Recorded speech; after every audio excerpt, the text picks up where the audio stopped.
무언가에 홀린다든지 표적이 되거나 하면 어떻게 되는지 얘기해 줄게. 하나 더. 나의 경험으로 말하자면 한 두어 번 굿이라도 하면 어떻게든 될 거라 생각지도 말 것. 벗어날 방법 따위 없는 경우가 더 많다고.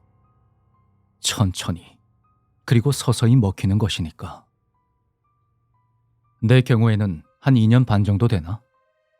뭐 일단은 사지 멀쩡하고 평범하게 생활하곤 있어. 단지 이제 다 끝났다고 확신할 수는 없기 때문에 좀 불안하지. 우선은 시작부터 쓰도록 할게. 당시 나는 23살.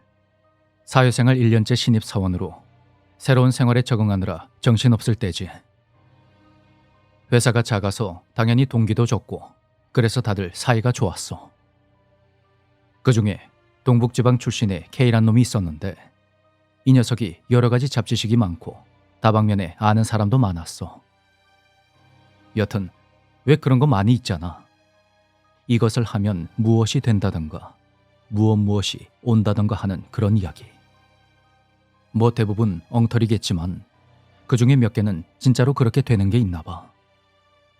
그 녀석 말로는 조건이 몇 가지가 있는데 우연이라도 그 조건이 다 갖추어지면 일어나는 거라고 하더라고. 내 경우에는 뭐 몹쓸 장난이 원인이었겠지.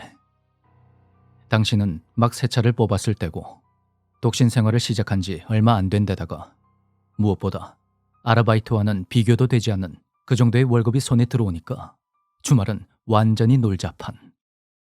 8월 초에 헌팅에서 사이가 좋아진 아이들과 K 그리고 나 이렇게 4명에서 소위 심령 스파쯤 되는 장소에 시험삼아 갔었어. 거기는 확실히 무서웠고 한기도 느껴지고 진짜 뭔가 일어날 것 같긴 했는데 그렇다고 딱히 뭔 일이 있었던 건 아니고 그냥 스릴을 만끽하고 돌아왔지 뭐. 그렇게 3일 정도 지났을 때였어. 당시 회사는 상사가 퇴근할 때까지 신입은 퇴근할 수 없는 그런 암묵적인 룰 같은 게 있었고 그래서 매일 늦게 퇴근을 했지. 지친 몸으로 집에 와서는 정말 지금 생각해도 이해가 안 되는데 방 입구에 있는 전신 거울 앞에서 해선 안 되는 것을 했어. 시험 해보려는 생각이 있었던 건 아니고 그냥 문득 생각났을 뿐이었는데. 조금 자세히 설명할게. 당시 내 방은 역에서 걸어서 15분, 한 4평 정도의 방 하나. 현관에서 들어가면 좁은 복도가 있고 그 다음에 4평짜리 방이 있어. 전신 거울은 방의 입구, 그러니까 복도와 방의 경계선에 두고 있었지.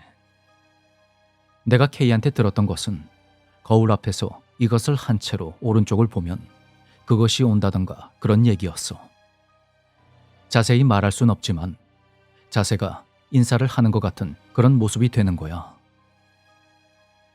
왔으면 좋겠다. 그렇게 중얼거리며 인사하는 모습을 한 채 오른쪽을 향했을 때였어. 방의 한가운데에 무언가가 있었어. 생긴 건 확실히 이상했어. 아마 키는 160cm 정도 됐을 거야. 허리까지 오는 긴 머리카락은 멋대로 뒤엉켜서 얼굴을 가리고 있었고 뭔가 그 얼굴에는 부적 같은 것이 몇 장 붙어 있어서 잘 보이지가 않았지. 뭐라 부르는 건지 생각이 안 나는데 왜 죽은 사람이 입는 그 하얀 옛날 옷 같은 걸 입고 조금씩 좌우로 흔들리고 있더라고. 순간 난 얼어붙어 버렸어. 아무 소리도 나오지 않았고 꼼짝할 수도 없었지만 머릿속은 무서운 속도로 회전하며 눈앞에 벌어진 일을 이해하려 애쓰고 있었어. 자, 한번 상상을 해봐. 좁은 원룸에 조용한 방 한가운데에 무엇인가 있다고. 머릿속에서는 왜 이렇게 된 건지 다 알면서도 대체 무슨 일이 벌어진지 알 수가 없는 그런 혼란이 소용돌이 치고 있었어. 어쨌든 정상은 아니잖아. 불이 켜져 있긴 한데 오히려 그게 더 무서워. 갑자기 튀어나온 그것이 보이니까. 그리고 그것 주위로만 푸르스름하게 뭔가가 보였어. 정말 시간이 멈췄다고 착각할 정도로 조용했어. 우선 내가 내린 결론은 방에서 빠져나온다는 거였어. 발 밑에 있는 가방을 천천히 조심스레 손에 들었지. 그것 한 데서 눈을 떼어놓을 수가 없었어. 한눈을 팔면 위험하다고 생각했거든. 뒷걸음질 치면서 세 걸음 정도 되는 복도의 반을 지난 그 근처에서 그것이 몸을 좌우로 흔드는 움직임이 조금씩 커지기 시작하는 거야. 좌우로 흔들 말이야. 그와 동시에 무엇인가 신음소리 같은 걸 내기 시작했어.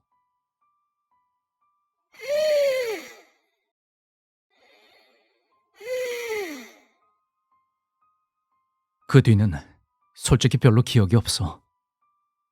정신을 차리고 보니까 내가 역 앞에 있는 편의점에 들어가 있더라고. 어쨌든 사람이 있는 편의점에 도착을 하니 안심이 되었지. 그래도 머릿속은 완전히 패닉 상태가 되어버렸어.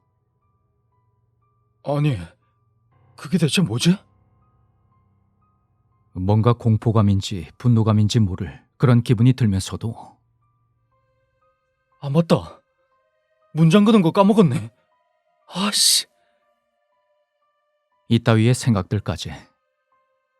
결국 그날은 집으로 돌아갈 용기가 없어서 밤새 근처 패밀리 레스토랑에서 아침을 기다렸어. 그리고 동이틀 무렵 집으로 들어가서 조심조심 문을 열어봤지. 됐다. 사라졌다.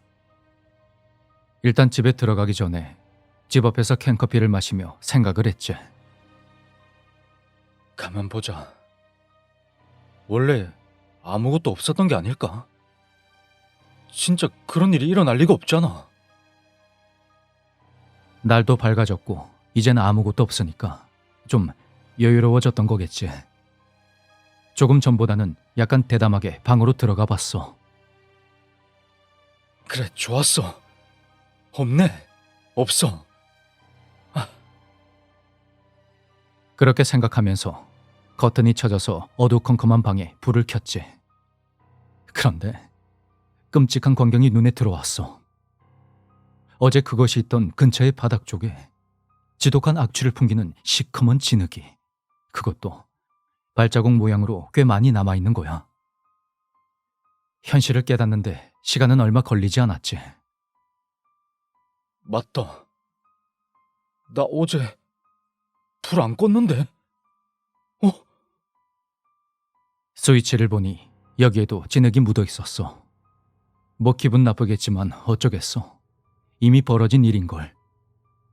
진흙 묻은 걸 청소하는데 아무리 닦아도 냄새가 사라지지 않는 거야. 젠장. 우선 샤워를 하고 출근 준비를 했어. 일단 회사에는 가야 했으니까. 회사에 도착하니 여느 때와 다름없는 평범한 일상이 날 기다리고 있었지. 나는 어떻게든 K와 이야기할 시간을 만들었어. 일의 시작과 관계 있는 K한테서 어떻게든 정보를 얻으려고 했거든. 그렇게 점심시간이 되었고 겨우 K와의 시간을 만들게 되었지. 네가 전에 얘기했던 거, 이것을 하면 그것이 온다든가 하는 이야기 있었잖아. 어제 그걸 했더니 진짜 나왔어. 에? 뭔 소리야? 그러니까 진짜로 뭐가 나왔다고. 아, 예. 예쁜 처녀 귀신이라도 나왔습니까? 야, 장난치지 마. 진짜 무서운 게 나왔단 말이야. 너 대체 무슨 말을 하는 거야? 나도 뭐가 뭔지 모르겠다고. 이런 망할. 이래선 결론이 나질 않겠더라고. 나는 담담하게 어제의 사건을 설명했고 처음에는 장난이라 생각했던 K를 겨우 반신반의 상태까지 만들었지. 난 업무가 끝나면 녀석과 함께 우리 집으로 와서 직접 확인시키기로 했어. 그리고 밤 10시 K와 내가 집에 도착해서 문을 연 순간 오늘 아침에 맡은 그 악취가 코를 찔렀어. 돌아가는 길에도 나의 끈질긴 설명을 들었던 K는 진짜? 이렇게 한마디 중얼거리더군. 믿은 것 같아. 문제는 K가 뭔가 해결책을 알려줄지 말지 하는 거였는데 이 녀석 우선 구술하는 게 좋겠다며 아는 사람에게 물어본다는 말을 남기고 도망치듯이 집으로 돌아갔어. 젠장. 인맥이 넓은 놈이라 뭔가 기대했는데 말이야. 나는 냄새나는 곳에는 있고 싶지가 않아서 그날은 호텔에 묵었어.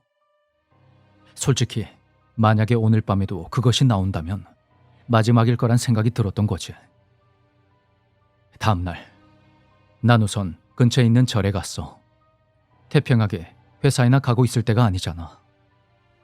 스님에게 그 일을 설명했는데 전문가가 아니라 잘 모르겠습니다. 당분간 쉬는 게 어떨까요? 분명히 기분 탓일 겁니다. 그런 태평한 대답이 돌아왔어. 이런 젠장을. 도내에서 유명한 신사나 절을 몇 채나 돌았지만 어딜 가도 마찬가지였어. 너무 지쳐버린 나는 집에 연락을 했어. 정확하게는 외할머니가 알고 있는 S 선생님이라는 스님에게 상담하고 싶었지. 도저히 그 사람 외에는 다른 방법이 떠오르지가 않았어. 여기서 S 선생님을 소개를 하자면 우리 친가는 사이타마인데 엄마가 나가사키현 출신이라서 외할머니도 나가사키에 계셔. 외할머니의 종교는 불교인데 S 선생님은 외할머니가 주에 한 번씩 다니는 절의 주지 스님이지. 나도 몇 번 만났던 적이 있었어. 나는 종파의 이름을 책 읽듯이 줄줄 외울 정도로 사이비 신자들과는 비교가 되지 않을 만큼 부처님을 제대로 믿는 편이거든. S 선생님은 인품이 온호하고 말투가 아주 상냥하며 침착하시지. 내가 중학생이 될 무렵에 아버지가 땅을 사서 집을 지었는데 지진제라고 했나? 땅의 신에게 비는 국 같은 것도 했었어. 그리고 일주일쯤 뒤에 나가사키에 있는 외할머니가 전화를 했는데 터가 좋지 않기 때문에 S 선생님이 제를 올린다는 내용이었어. 당연히 엄마는 엄마, 벌써 다 끝났는데 또 왜 그래? 그렇게 말했던 것 같아. 그랬더니 외할머니는 그렇지만 S 선생님이 아직 남아있다고 하던데. 그렇게 말을 했다고 하더라고. 그게 뭔지 그 후에 어떻게 됐는지 모르지만 어쨌든 지금 내가 아는 한 유일하게 의지할 수 있는 인물이 바로 S 선생님이라 생각을 한 거지. 날도 저물어 오고 사이타마의 집이 있는 버스 정류장에 도착했을 무렵은 밤 9시가 조금 못 되었던 것 같아. 도시와는 달리 공장뿐인 마을이라 밤 9시라도 인적이 드물었고 어두운 길에 가로등이 규칙적으로 줄지어 서 있었지. 나는 버스 정류장에서 집까지 약 20분을 빠른 걸음으로 걸었어. 내심 그제의 일이 떠올라 겁이 났지만 다행히도 놈은 나타나지 않았어. 그런데 밤이 되어 선선해지고 나서야 나는 내 몸의 변화를 알아차렸어. 아무래도 목 밑 근처가 뜨거운 거야. 굳이 비유하자면 목의 끈을 휘감아서 좌우로 마구 비비는 그런 느낌? 목에 손을 대자 오한이 났어. 뜨거워. 목만 뜨거운 거야. 게다가 얼얼하기 시작했어. 아무래도 발진 같은 게 나는 것 같았지. 이러다가 걷지도 못하게 될까 갑자기 두려웠던 나는 집까지 전력으로 달려갔어. 숨을 헐떡이면서 우리 집 현관문을 열자 엄마가 막 전화를 끊고 있었지. 그리고 나를 보자마자 이렇게 말했어. 이 녀석아, 외할머니한테 전화 왔어. 걱정된다고. S 선생님이 너한테 안 좋은 일이 생긴 것 같다고 오라고 했단다. 어머, 근데 너 목이 왜 그러니? 난 대답하기 전에 현관 거울부터 봤어. 도대체 왜 이렇게 된 걸까? 목둘레가 전부 줄에 감겨 있는 것처럼 빨간 선 같은 게 생긴 거야. 가까이서 보니까 작은 물집이 빽빽하게 생겨 있었고 몸이 조금씩 부들부들 떨리기 시작했어. 난 아무것도 생각하지 않고 엄마에게 한마디도 대답하지 않았고 계단을 뛰어 올라가서 엄마 방에 있는 작은 불상 앞에 앉아 나무아미 타부를 반복했지. 이것 말고는 아무것도 할 수가 없었어. 엄마는 뭔가 이상하다는 걸 알아채고 외할머니에게 전화를 했는데 목소리가 거의 울음소리였어. 내게 아주 무서운 일이 일어났다는 걸 그제야 겨우 알게 되었지. 집으로 돌아와서 상황을 이해한 지 3일이 지났어. 정신적으로 지쳐서 그런 건지 그것이 뭔가 일으켜서 그런진 모르겠지만 난 이틀 동안 고열에 시달려야 했어. 목에서는 비정상적으로 땀이 났고 이틀째 낮에는 피가 스며들기 시작했지. 3일째 아침에는 목에서 나던 피는 멎었더라고. 뭐 피가 났다곤 해도 살짝 배어나오는 정도였어. 열도 미열 정도까지 내려서 조금은 안정이 되었어. 근데 목둘레가 너무 가려운 거야. 쿡쿡 쓰라리고 가려웠어. 피부가 베개나 이불, 타올 등에 닿기라도 하면 너무도 고통스러웠지. 피가 났었으니까 딱지가 생겨서 가려운 거라 생각하고 일부러 손을 대지 않으려 노력을 했어. 이불을 뒤집어 쓰고 신경 쓰지 않으려고 애를 썼는데 저녁에 화장실에 갔을 땐 아무래도 신경이 쓰여서 거울을 쳐다봤어. 정말 거울은 보기 싫었지만 내게 일어나고 있는 일을 내 눈으로 직접 확인해야 했지. 그리고 거울에는 말도 안 되는 상황이 비치고 있었어. 지금 생각해도 소름이 끼칠 만큼 징그럽지만 자세히 설명해 줄게. 기분 나쁘더라도 이해 좀 해줘. 목은 더 붉어지고 물집은 더욱 커져 있었어. 목둘레에 생긴 선은 굵기가 1cm 정도였는데 거기가 새빨갛게 되어서 꼭 붉은 끈으로 감겨 있는 것 같았지. 자, 이건 3일 전의 얘기고 그 후에 눈앞에 거울에 비치는 그 부분엔 고름이 고여 있었어. 붉은 선을 만들고 있는 물집엔 고름이 고여 있고 꼭 엄청 커다란 여드름처럼 잔뜩 있는 게 마치 애벌레가 북적거리고 있는 것 같았어. 그 대부분에는 고름이 잔뜩 고여 있었고 나는 너무 무섭고 징그러워서 그 자리에서 토하고 말았어. 물로 목을 씻고 엄마에게 연고를 받아 바른 후에 나는 울며 불며 이불 속에 누웠어. 아무것도 생각할 수 없었어. 그저 아씨, 왜 하필 나한테 이런 일이 일어나는 거야? 아씨. 그런 분노만이 가득했지. 그때 휴대폰이 울렸어. K였어. 여보세요? 야, 너 좀 괜찮아? 괜찮을 리가 있겠냐? 아, 역시 안 좋은 거야. 안 좋은 정도가 아니야. 뭔가 방법이 없는 거야? 그게 친구들한테 물어봤는데 이것에 대해서 잘 아는 놈이 없네. 미안하다. 뭐라고? 아니, 그 대신에 친구 아는 사람 중에 그런 걸 잘 아는 사람이 있는데 소개해 줄 수는 있지만 돈이 좀 든다는데. 뭐? 돈? 만나볼래? 어떡할래? 얼마나 드는데?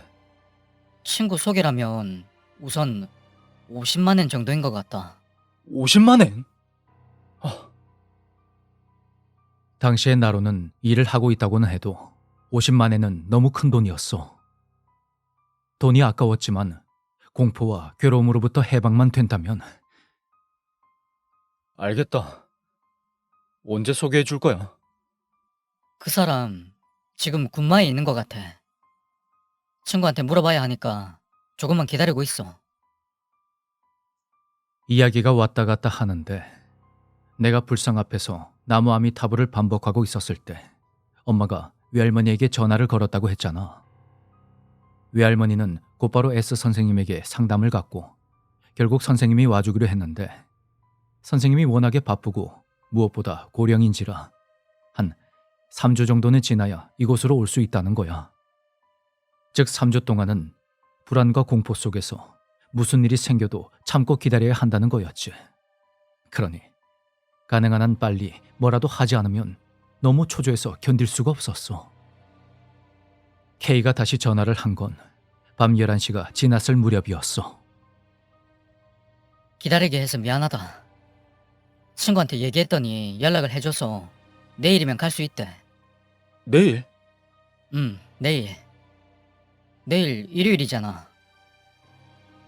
아, 어느새 녀석을 보고 나서 5일이나 지난 건가? 회사는 완전히 잊고 있었군. 알겠다. 일단 고맙다. 근데 그 사람 우리 집까지 와주는 거야? 집까지 간대. 차로 가는 것 같으니까 주소 좀 문자로 남겨줘. 넌 어떻게 할 건데? 너도 좀 와줬으면 좋겠는데. 갈게. 근데 돈은 다음에 내도 될까? 지금은 죽었다 깨어나도 내가 여유가 없어. 아마 괜찮을 거야. 알겠다. 근처까지 오면 전화해라. 그날 밤 꿈을 꾸었어. 자고 있는 내 옆에 하얀 옛날 옷을 입은 젊은 여자가 정자세로 앉아 있었는데 내가 눈치채니까 정중히 절을 하고 방에서 나가는 거야. 그녀는 나가기 전에 한 번 더 조용히 고개를 숙였지. 이 꿈이 그것과 관계가 있는진 모르겠지만 다음날 오후에 K에게서 연락이 와서 마중을 나갔는데 K와 그의 친구 그리고 30대 후반 정도인 남자가 왔더라고. 그는 평범한 사람 같지가 않았어. 시장 잡배 같은 그런 느낌이랄까?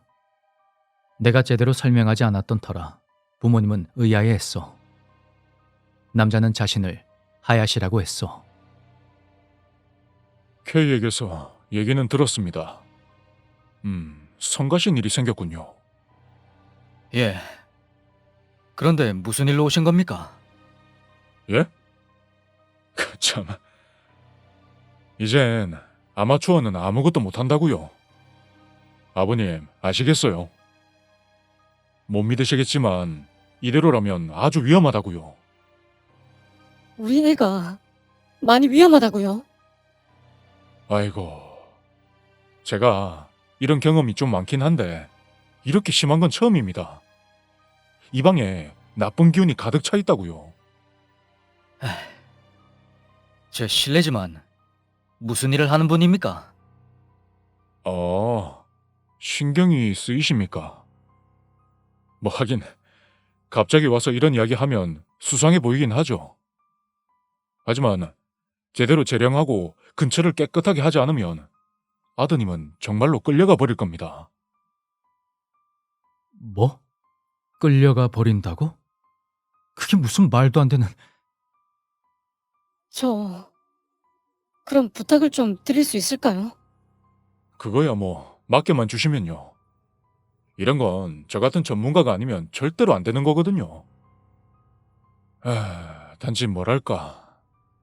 아무리 저 같은 사람이라고 해도 위험성이 따르는 일이니까 좀 쳐주셔야 하거든요. 뭐 무슨 말인지 다 아시죠? 얼마면 되겠습니까? 그게 말입니다. 한 200만에는 받아야. 예? 너무 비쌉니다. 이래봬도 K가 친구 좀 도와달라고 사정사정해서 일부러 시간 내서 온 거라고요. 싫다고 하시면 뭐 저랑은 아무 상관없지만 그래도 겨우 200만엔으로 아드님을 구한다고 생각하면 싼 것 아닙니까? 게다가 아드님은 절에 가도 아무도 상대 안 해줬죠. 이건 아는 사람조차도 몇 안 된다고요. 그럼 다시 처음부터 찾아보시겠습니까? 나는 조용히 듣고만 있었어. 그가 200만엔이라고 했을 때 K를 쳐다봤는데 K는 이건 아닌 듯 표정이 좋지가 않더라고. 결국 부모님은 마지못해 그에게 일을 맡기게 되었어. 하야시는 서둘러서 오늘 밤에 재량을 해야 한다 하더라고. 그는 부모님에게 준비해 드는 돈을 받아들고 나가더니 저녁에 돌아와서는 초를 켜고 부적 같은 종이를 방 안에 붙였어. 무릎 앞에 수정구슬을 두고 염주를 손에 들고 술 같은 것을 잔에 따랐는데 뭔가 그럴싸해 보였지. 자, 지금부터 퇴마의식을 할 거니까 이걸로 이제 괜찮을 겁니다. 죄송하지만 아버님과 어머님은 일단 집에서 나가주세요. 혹시 원혼이 그쪽으로 갈 수도 있으니까요. 부모님은 본의 아니게 밖에서 차로 대기하게 되었어. 날도 저물고 주변이 어두워졌을 무렵 의식은 시작되었지. 하야시는 주문 같은 걸 외우면서 일정한 타이밍에 손가락을 술잔에 담더니 나에게 그 물방울을 날렸어. 나는 반신반의한 채로 이불 위에 누워서 눈을 감고 있었지. 그렇게 의식이 시작되고 나서 상당한 시간이 흘렀어. 주문을 외는 소리가 점점 끝나가는 것 같았지. 눈을 감고 있었으니까 내가 아는 거라곤 기분 나쁜 분위기와 조금씩 이상해져가는 주문뿐이었어. 처음엔 잘 몰랐는데 목이 너무 아픈 거야. 가려운 정도가 아니라 분명하게 아픔이 느껴지더라고. 눈을 뜨지 않고 아픔을 참으려고 이를 악물고 있으니까 주문이 멈추었어. 그런데 아무래도 이상한 거야. 잘은 모르지만 끝나는 방법이 좀 이상했고 끝났는데도 아무 말도 안 하는 거야. 무엇보다도 목의 아픔은 전혀 낫지 않고 오히려 더 심해졌어. 그리고 한기도 느껴지고 무언가가 이불 위에 걸터앉아 있는 것 같았지. 눈을 뜨면 안 돼. 절대로 떠서는 안 돼. 알고는 있었지만 목의 통증이 너무 심해서 결국 눈을 뜨고 말았지. 눈을 뜨자 무서운 광경이 펼쳐져 있었어. 하야시는 누워있는 내 오른팔 옆에 앉아 의식을 하고 있었는데 눈을 뜨니까 나와 하야시 사이에서 그것이 하야시를 마주보고 정자세로 앉아있는 거야. 그것은 무릎 위에 손을 올린 채 상반신만을 늘어뜨려서 하야시의 얼굴을 들여다보고 있었어. 하야시의 얼굴과 그것의 얼굴 사이에는 주먹 하나 들어갈 정도의 틈새밖에 없었지. 신기할 정도로 얼굴을 삐딱하게 하고 올빼미처럼 조금씩 얼굴을 움직이며 그것은 알아들을 수 없는 말을 중얼중얼거리면서 하야시의 얼굴을 들여다보고 있었어.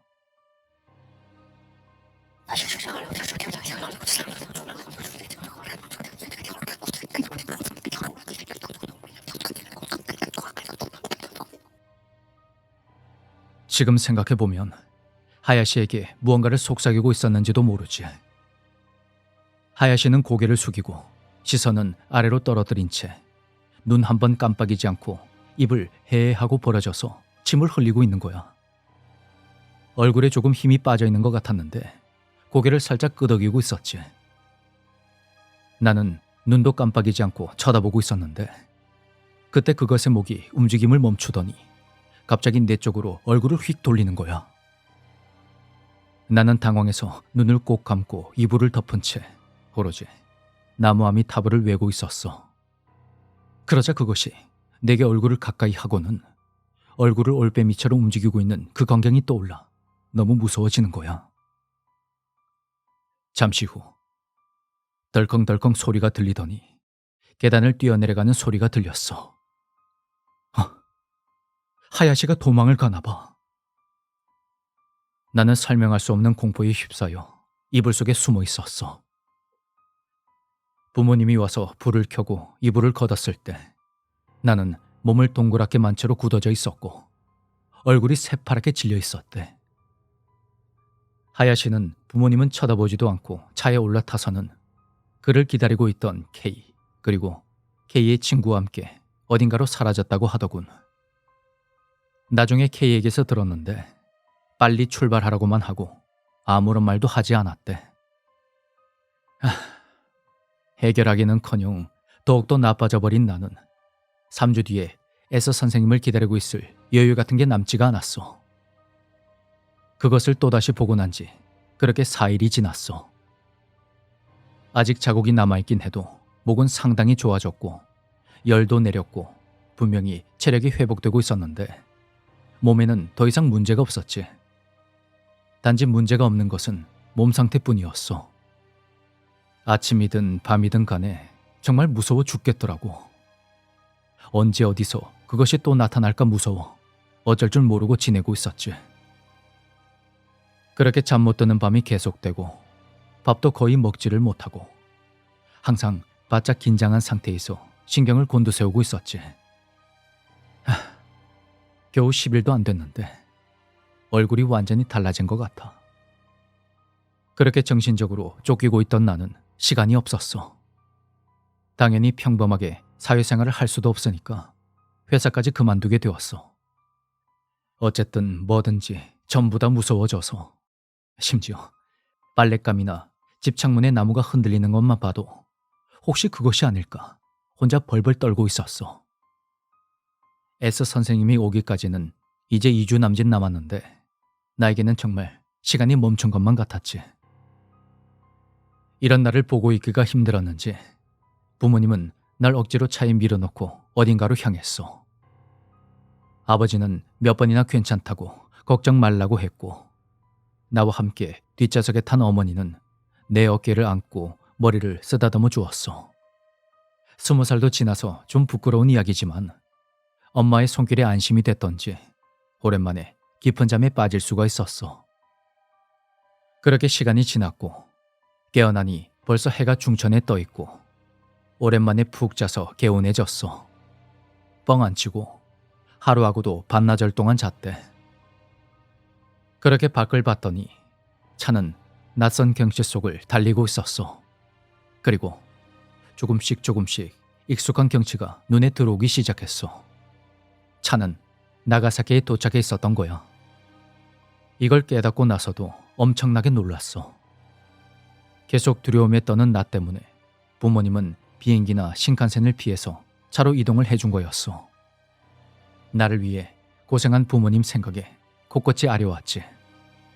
내 일생을 다 바쳐도 이 은혜는 다 갚지 못할 거야. 외할머니가 사는 곳은 나가사키의 야나가와라고 했어. 야나가와에 도착하자 차를 멈추고 부모님이 외할머니를 부르러 갔어. 부모님이 두 분 다 가신 건 다리랑 허리가 불편한 외할머니와 S 선생님의 집에 가지고 갈 짐을 옮겨야 했기 때문이었어. 내가 괜찮다고 다녀오라고 한 걸 보면 정말로 마음을 놓고 있었나 봐. 오랜만에 잠을 푹 잔 것도 그렇고 나가사키는 도쿄나 사이타마와는 꽤 먼 곳이었으니까 긴장이 풀렸었나 봐. 나는 차 뒷좌석에 다리를 모으고 앉아 창밖을 멍하니 바라보고 있었는데 갑자기 목이 아파오는 거야. 지금까지 아팠던 거랑은 비교도 되지 않는 극심한 통증이었어. 그래서 목에 손을 댔더니 뭔가 미끄러운 거야. 손가락 끝에는 피가 묻어 있고 그걸 본 나는 정신이 번쩍 들었어. 이때는 무섭다거나 두렵다기보다는 아이씨, 또 시작이야. 이런 짜증이 먼저 나더라고. 이젠 모든 게 싫어져서 눈물이 나기 시작했어. 이런 기분을 알지 모르겠는데 왜 나쁜 일이 일정한 간격을 두고 계속해서 일어나면 정말 뭘 어찌할 수 없을 정도로 더 힘들잖아. 기분이 좀 괜찮아질만 하면 또 나쁜 일이 생기고 진짜 돌아버릴 지경이었지. 아씨, 뭐 어쩌라는 거야? 제발 그만 좀 하라고. 난 그렇게 혼잣말을 하며 울었어. 외조부모님을 모시고 온 부모님은 내가 목에서 피를 흘리며 뒷좌석에서 고개를 푹 숙이고 울고 있으니까 정말 난리가 났지. 뭐야? 왜 그래? 무슨 일이야? 뭐라고 말 좀 해봐. 예, 정신 좀 차려봐. 어쩌면 좋아. 이때 나는 이미 제정신이 아니었어. 그래서 무심코 시끄러워. 좀 조용히 좀 하라고. 그렇게 소리를 꽥 질러버렸지. 이럴 때 설명 같은 걸 할 수가 있겠어? 뭘 어쩌라고? 아무것도 못하는 주제에 말이야. 그때 갑자기 아버지가 내 왼쪽 뺨을 사정없이 때렸어. 아버지가 많이 엄한 편이라 몇 번 홍계를 들은 적은 있어도 태어나서 한 번도 맞은 적은 없었는데 말이야. 그리고 할아버지와 할머니께 사과해. 어서. 그렇게 단호하게 말했어. 그런데 왠지 마음이 안정이 되는 거야. 너무 놀란 나머지 지금까지의 절망감이 잠시 사라진 것 같았어. 정신을 차리고 조부모님께 사과를 드리니까 갑자기 마음의 각오가 되는 것 같았어. 달리는 차 안에서 나를 격려해주는 조부모님의 말에 또다시 감격해서 눈물이 났지. 생각해보니까 나 마음이 완전히 약해졌었구나. S 선생님의 집에 도착하니까 왠지 몸도 마음도 가벼워지는 그런 기분이 들었어. 뭔가 있어서 그런 건 아니고 그냥 안심이 되더라고. 문을 지나서 돌계단이 깔린 좁은 길을 지나자 중년은 지난 듯한 나이가 많은 남자가 맞이해 주었어. 그러고 보니까 S 선생님의 집에는 언제나 손님이 있었던 것 같아. 아마도 외할머니처럼 다니고 있는 그런 사람들이 많겠지. 안쪽으로 난 길을 따라 뒤쪽으로 들어가니까 5평 남짓한 방이 있었어. S 선생님은 불상 앞에 깔린 방석 위에 정자세로 앉아 있었고 천천히 뒤를 돌아보았지. 이제 안심하거라. S 선생님이 봐주실 테니까. 오래간만이네요. 벌써 이렇게 멋지게 크다니. 세월이 참 빠릅니다. 선생님, 우리 애 괜찮겠죠? 아, 괜찮다니까. 벌써 그런 걸 물어보나? 이제 막 온 참인데 S 선생님이라고 어떻게 아시겠어? 어? 당신은 좀 조용히 하세요. 너무 걱정돼서 못 참겠다고요. 왜일까? 그저 S 선생님의 앞에 왔을 뿐인데도 그때까지 혼란 상태였던 조부모님은 침착해져 있었어. 그것은 부모님과 나에게도 느껴졌고 깊게 숨을 쉬니까 몸속에서 나쁜 것이 다 빠져나가는 것 같았지. 부모님은 벌써 몸과 마음이 한계에 이른 것 같았어. 피곤하지? 이제부터 S 선생님이 잘해주실 테니까 건너가서 좀 쉬어라. 그렇게 할아버지는 부모님을 옆방으로 보냈어. 자, 얘야. 이쪽으로 오거라. 나는 S 선생님과 마주보고 정좌로 앉았어. 그러면 모두 옆방에서 편하게 쉬고들 계세요.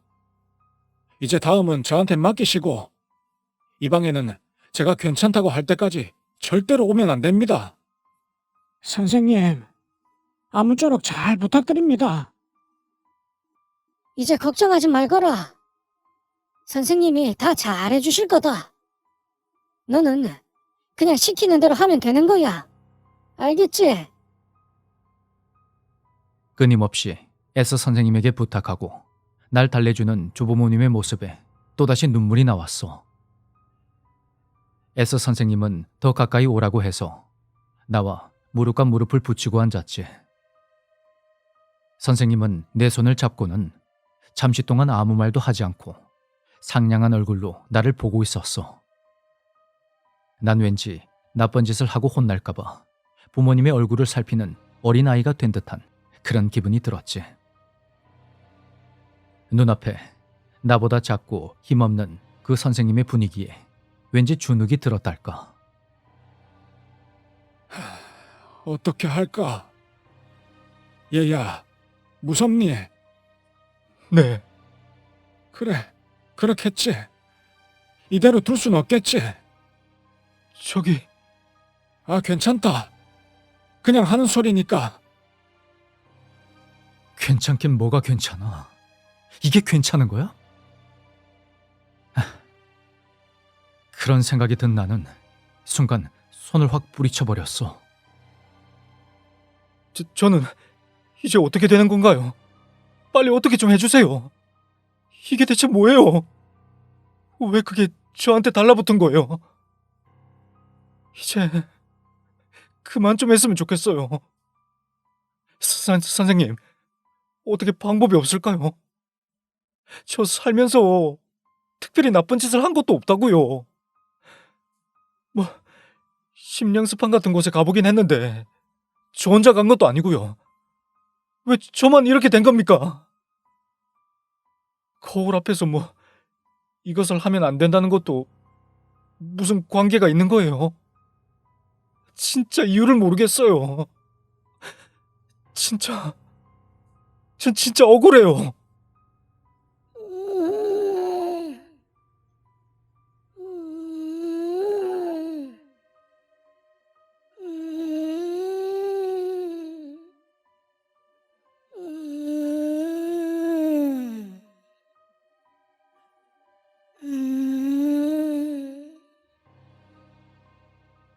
뭐가 뭔지 알 수가 없었어.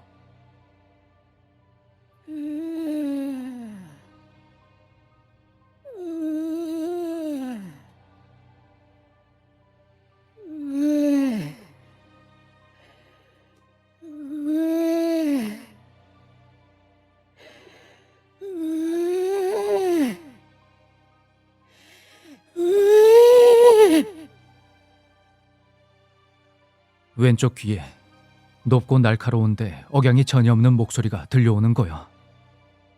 그게 왜라고 반복한다는 걸 이해할 때까지 시간이 좀 걸렸지. 나는 S 선생님의 눈을 보고 있었고 S 선생님은 내 눈을 보고 있었어.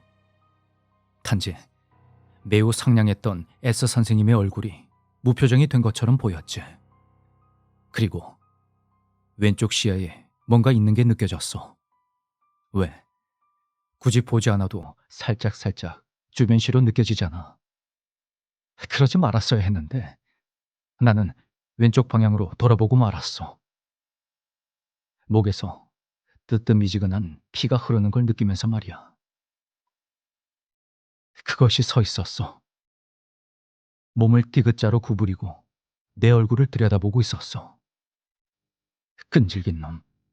대체 왜 이러는지 모르겠어. 눈앞에 벌어지고 있는 일들을 믿을 수가 없었어. 여기는 신당인데 눈앞에 S 선생님이 있는데 왜? 도대체 왜? 일주일 전에 본 그대로였어. 그것의 얼굴이 눈앞에 있었어. 그것이 올빼미처럼 조금씩 얼굴을 움직이면서 나를 신기한 듯이 그렇게 빤히 쳐다보고 있는 거야.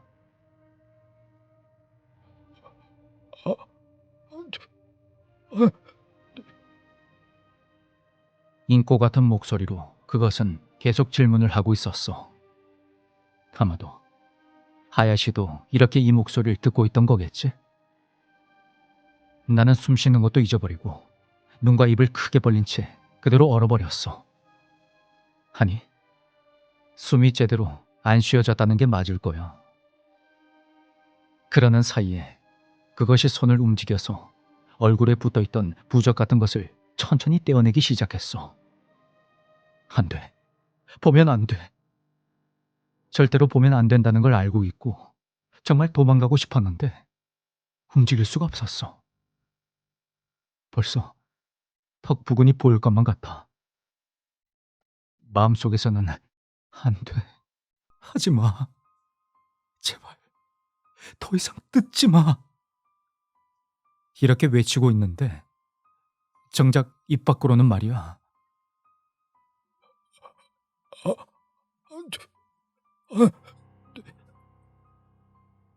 이런 어이없는 소리만이 나와. 안 돼. 안 돼. 그때 그 소리와 함께 몸이 튕겨져 나갔고 정말 심장이 멎는 줄 알았어. 정지하고 있다가 몸이 튕겨져 나가니까 몸이 휘청거리면서 넘어질 뻔하면서도 뒤돌아 달리기 시작했어.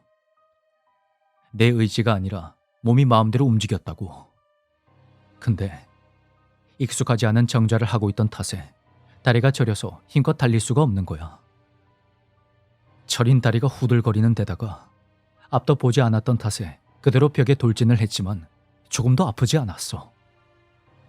머리에선 피가 줄줄 흘러나왔는데 주위가 하나도 안 보이는 거야. 그리고 피가 눈에 들어와서 아무것도 보이지가 않았어. 손을 휘저어서 출구를 찾았는데 엉뚱한 곳에서만 헤맸나 봐. 아직 안 됩니다. 갑자기 S 선생님이 그렇게 말을 했어. 미닫이문 저편에 있는 부모님이나 조부모님께 말을 한 건지 나에게 말을 한 건지 알 수는 없었어. 그래도 그 소리에 나는 깜짝 놀라서 그 자리에 경직돼 버렸지. 또다시 머릿속은 무섭게 회전하며 사태를 파악하려 했지. 하지만 그저 S 선생님이 말하는 것에 따랐을 뿐이었어. 잠시 정적이 흐르고 선생님의 목소리가 들려왔어. 미안하구나. 무서웠지? 이제 괜찮으니까 여기로 돌아오거라. 손으로 피를 닦으면서 S 선생님이 앞으로 돌아오자 수건을 빌려줬는데 향수인지 뭔지 모르겠지만 좋은 냄새가 났던 것 같아. 그제서야 아까 그 소리는 S 선생님이 친 손뼉 소리라는 걸 깨닫게 되었지. 보였었지? 뭔가가 들렸니? 보였어요. 계속 왜라고만 반복했어요. S 선생님의 얼굴이 평소에 상냥한 얼굴이 되고 있었어. 나도 이번에는 천천히 할 수 있는 한 침착하게 대답하는 것에만 집중을 했어. 그랬구나. 왜냐고 묻고 있었구나. 그게 뭐라고 생각했니? 예? 모르겠습니다.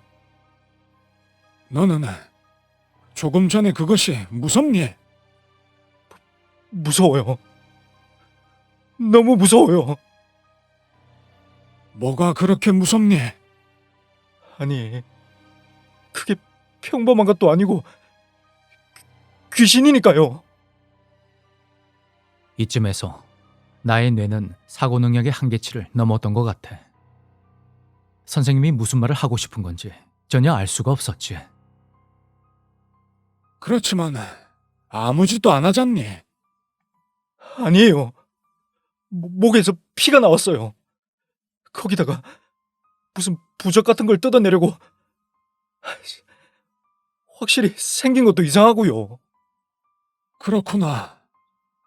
근데 그 이상은 없지? 그렇지? 어렵구나. 잘 몰라서 죄송합니다. 아니다. 괜찮다. S 선생님은 나도 알기 쉽게 이야기를 해줬어. 아니, 설득했다고 하는 편이 나을지도 모르겠다. 우선 그것은 귀신이라든지 도깨비라고 불리는 것은 틀림이 없구나. 소위 악령이란 놈인가 하면 또 그렇게 말하기는 어렵지만 분명히 질이 나쁜 부류에 들어가는 건 맞아. 하지만 악의는 느껴지지가 않았어. 악의는 없어도 너무 강하면 이렇게 돼버리는 거야. 그게 혼자 계속 외로웠던 거야.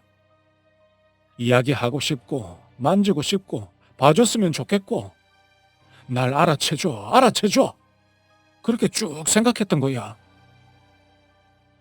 너는 아는지 모르겠지만 따뜻해. 많은 사람들이 좋게 생각해주니까 분명히 그것이 좋겠다, 착해 보인다, 그렇게 똑같이 생각을 했나 봐.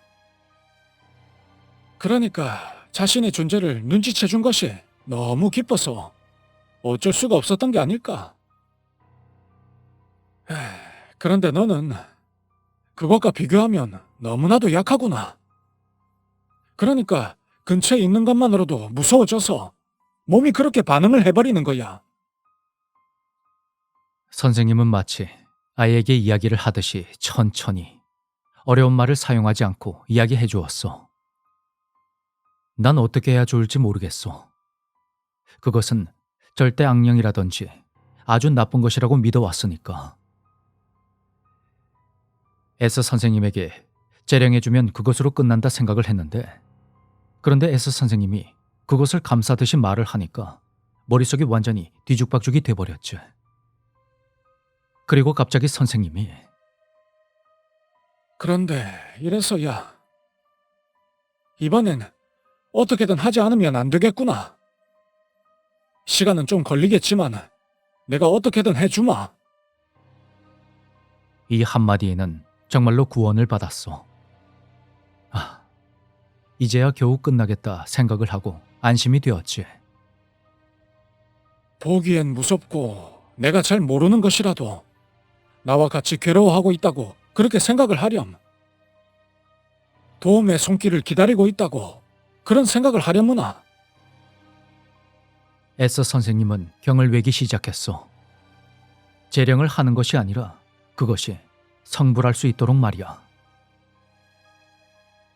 그날 밤 머리가 찢어지기도 했고 목에 난 자국도 크게 찢어져서 많이 아팠지만 정말로 푹 잠을 잘 수가 있었어.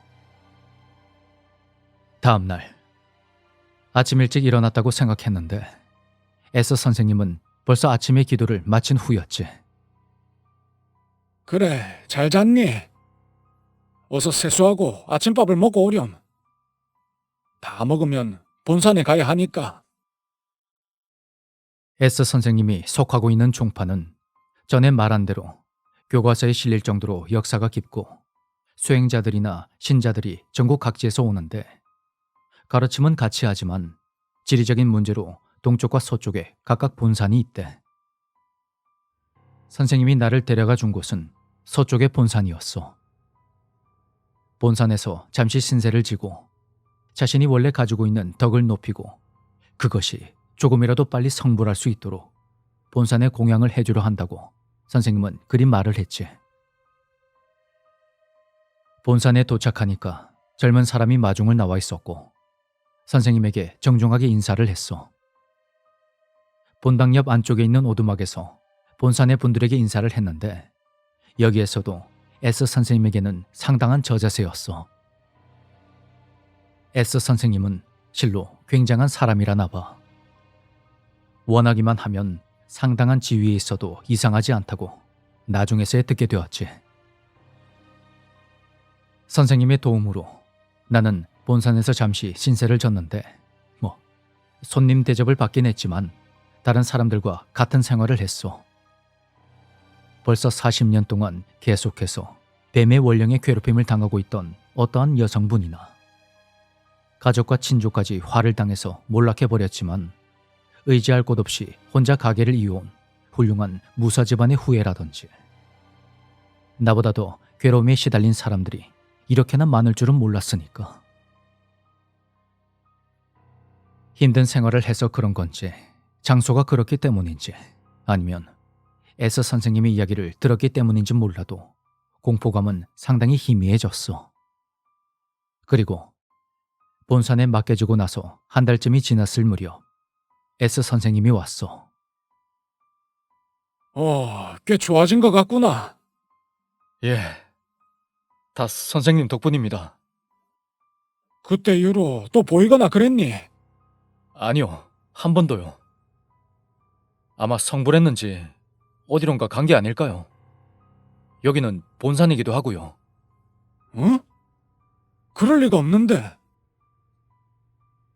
순간 내 얼굴이 굳어졌어. 아이고 미안하다. 또 겁에 질리겠구나. 그런데 얘야, 여기에는 괴로운 사람들이 많단다. 그 사람들을 조금이라도 더 도와주는 것이 우리의 일이야. 내 생각이지만 에스 선생님의 말에는 그것도 포함된 것 같았어. 그 존재 말이야. 좀 더 여기에 남아서 공부를 하렴. 모처럼 온 거니까. 나는 에스 선생님의 말에 따랐어. 그때 일이 아직 잔상이 남아서 좀 더 여기 있고 싶다고 생각을 했었으니까. 본산에서의 생활은 뭐랄까. 시간이 느긋하게 가고 참 좋았어. 그렇게 시간이 흘러 본산에 들어온 지 3개월째가 되었어. 그 사이 선생님은 이곳에 오지도 않았어. 실로 3개월 만에야 에스 선생님이 와서 겨우 본산에서의 생활을 끝낼 수가 있었지. 옷차림을 가지런히 하고 먼저 신세를 졌던 분들에게 한 명씩 인사를 하고 선생님과 막 돌아가려 할 때였어. 근데 분명히 옆에 있던 S 선생님이 보이지 않는 거야. 어? 그러면서 뒤돌아봤더니 선생님은 조금 뒤에 있었어. 내 걸음이 너무 빨랐나? 그렇게 생각을 하면서 선생님 쪽으로 갔더니 나에게 상냥한 얼굴로 말했지. 돌아가지 말고 여기에 있으면 어떻겠니? 그 말에 솔직히 S 선생님에게 인정을 받는 것 같아서 조금 기쁜 생각이 들었어. 아니요. 저는 여기 사람들처럼은 못해요. 진짜 모두들 대단하다고 생각합니다. 제가 감히 흉내 낼 수도 없을 것 같아요. 그렇게 내가 수줍게 말을 하자 그게 아니고 돌아가면 안 될 것 같아서 그렇다. 네? 그게 아직 남아있단 말이다. 나는 또다시 얼굴이 굳어졌어. 결국 본산을 내려갈 수 있었던 것은 그로부터 2개월 뒤. 그때가 되어서야 겨우 내려갈 수가 있었지. 다 해서 5개월이나 눌러앉아 버렸던 거야. 아마 이렇게 오랫동안 가족이 아닌 누군가가 나를 돌봐주는 일은 또 없을 거야. S 선생님은 이제 괜찮을 것 같지만 당분간은 한 달에 한 번 오라고 했어. 그것이 사라졌는지 아니면 숨어 있는 것인지 정확히는 모르기 때문에 그렇다고 말했지. 길고 길었던 본산의 생활을 끝내고 겨우 일상으로 돌아왔어. 월세였던 원룸은 엄마가 퇴거 수속을 끝냈고 친가에 내 짐을 옮겨놨어. 엄마가 원룸 방을 열었을 때 뭔가 그을린 것 같은 냄새가 나고 방의 한가운데 근처의 바닥 쪽에 작은 벌레들이 모여 있었다나 봐. 너무 무서워서 그날은 아무것도 하지 않고 돌아왔다고 해. 다음 날 할 수 없이 각오를 하고 또다시 내 방을 열었더니 냄새는 남아있었지만 벌레는 사라지고 없었대. 집으로 돌아와서 거의 반년 만에야 휴대폰을 봤더니 엄청난 횟수의 부재중 전화와 문자들이 와 있었지. 그 중에서도 제일 많았던 것이 바로 K의 것이었어. 문자를 보면 녀석은 자기 때문에 이렇게 된 거라고 자책하는 마음이 있었던 것 같아. 사과라던가 이걸 이렇게 하면 좋다던가 이런 사람이 발견되었다던가 하면서 부지런하게 연락을 했더라고. 다음 날 K로부터 사과하고 싶으니까 시간을 달라고 문자가 왔고 밤이 되자 K가 집까지 찾아왔어. 일부러 먼 곳까지 올 정도니까 충분히 후회와 반성을 했겠지. 현관을 열어 K를 보는 순간 먼저 2대를 때려버렸어. 멀쩡한 놈의 얼굴을 보니 순간 열이 받았던 거지. K에게 그동안의 일들을 자세히 이야기했고 녀석에게서 그날 밤 이후의 일을 듣게 되었어. 그날 밤 도망을 가면서 하야시는 분명히 이상해지고 있었대. 하야시의 차 안에서 친구와 기다리고 있던 K는 틀림없이 뭔가 안 좋은 일이 벌어졌다는 걸 알아챘지만 뒷좌석에 뛰어든 하야시가 너무 초조해하니까 할 수 없이 차를 출발시킬 수밖에 없었다는 거야. 차가 우리 집에서 멀어져 고속도로 입구 가까이에서 신호에 걸렸을 때 하야시는 도망을 간 것 같다고 해.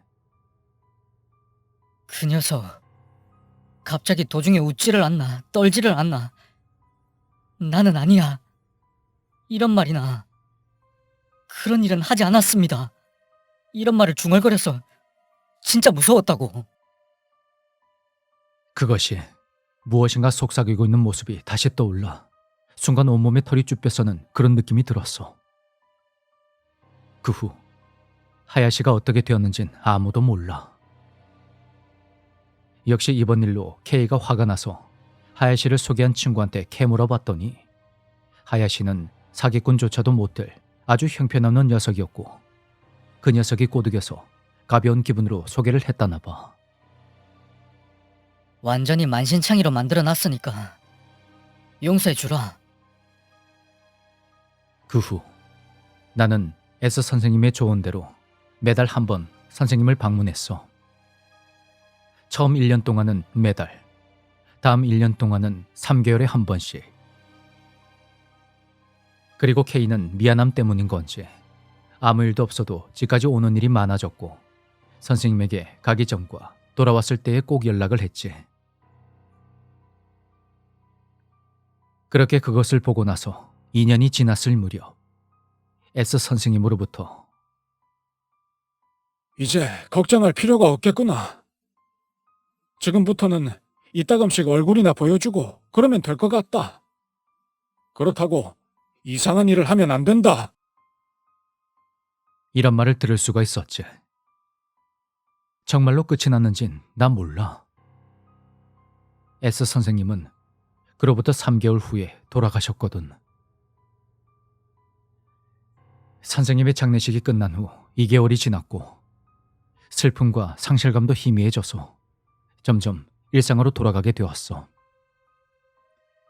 평범한 생활에 익숙해져서 그때 일을 잊고 있을 무렵 외할머니로부터 편지가 왔어. 봉투를 가르자 할머니의 편지와 함께 또 다른 편지가 하나 더 나왔지. S 선생님으로부터 건네받고 이렇게 너한테 보내주는 편지야. 사고제로 끝났으니까 선생님과의 약속대로 이렇게 너한테 주마.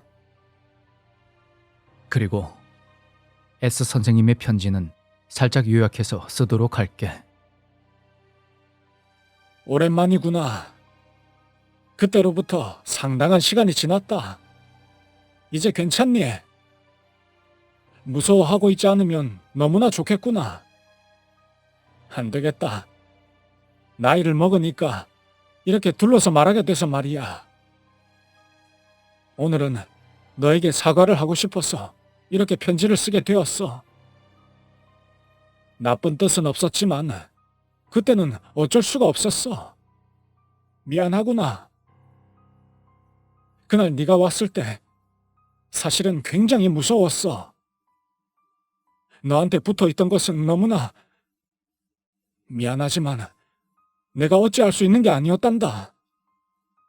그렇지만 네가 너무도 무서워하고 있어서 선생님이 나까지 무서워할 순 없었단다. 사실을 말하자면 아무리 노력해도 절대로 물리칠 수가 없었는데 그때는 운이 좋았어. 본산에서의 생활은 어땠니? 조금이라도 기분이 나아졌었니? 널 만날 때마다 내가 아직 안 된다고 했었지. 기억하니? 이대로 돌아가면 더 심한 일이 생길 거라고 그렇게 생각을 했단다. 그래서 너같이 젊은 아이에게는 지루한 걸 잘 알고 있었지만 그냥 돌려보낼 수가 없었어. 나는 매일매일 기도했지만 그것은 절대로 떠나가질 않았단다. 하지만 이제 괜찮을 거야. 이 주변엔 없어진 것 같거든.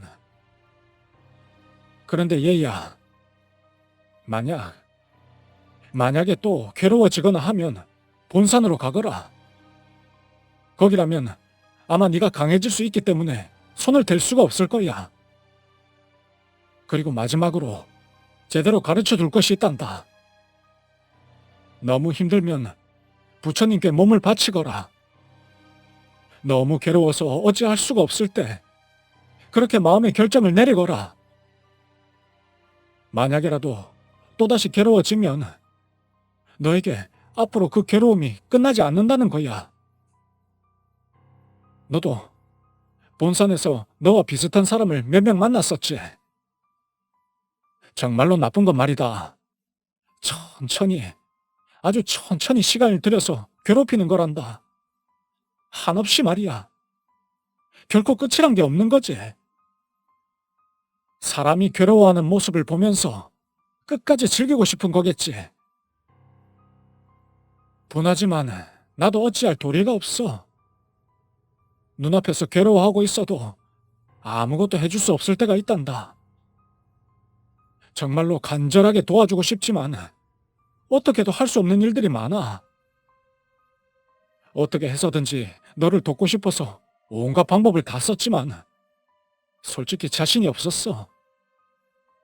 아무 기운도 느껴지지 않으니까 없어졌다고는 생각하지만 아직 방심해선 안 된다.